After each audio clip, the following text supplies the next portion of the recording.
Välismaal sõime väga head pähklivõid. Eestimaal avastasime, et Eestimaal sellist ei ole ja hakkasin ise tootma.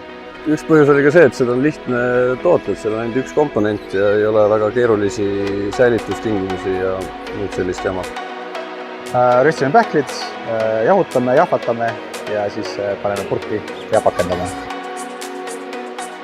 Keegel just sellepärast, et meie armas omanik Marko on juba väiksest saati unistanud oma keeglisaali loomisest ja nüüd on ta siis sellega teoks teinud.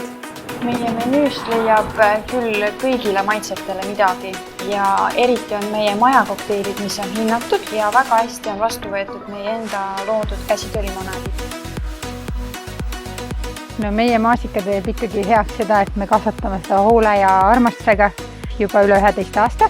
3 aastat tagasi mõtlesime, et võiks midagi sellest teha, midagi huvitavat. Külmkuivatatakse maasikaid spetsiaalse masinaga. Peale seda protsessi säilivad marjas vitamiinid, kuju, värvus ja lõhn. Meie oleme nüüd siin Vehendis aastast 2003 ja nii nagu paljud asjad saavad alguse juhusest, otsisime endale suvila kohta Võrtsjärve äärde ja siin me nüüd oleme. Pakume majutust, on suured ruumid sünnipäevade, suvepäevade, pulmade korraldamiseks.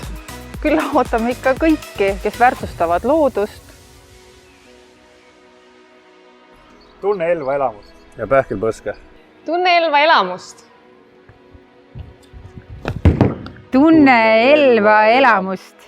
Tunne Elva elamust ja Võrtsjärve ümbrus tasub avastamist.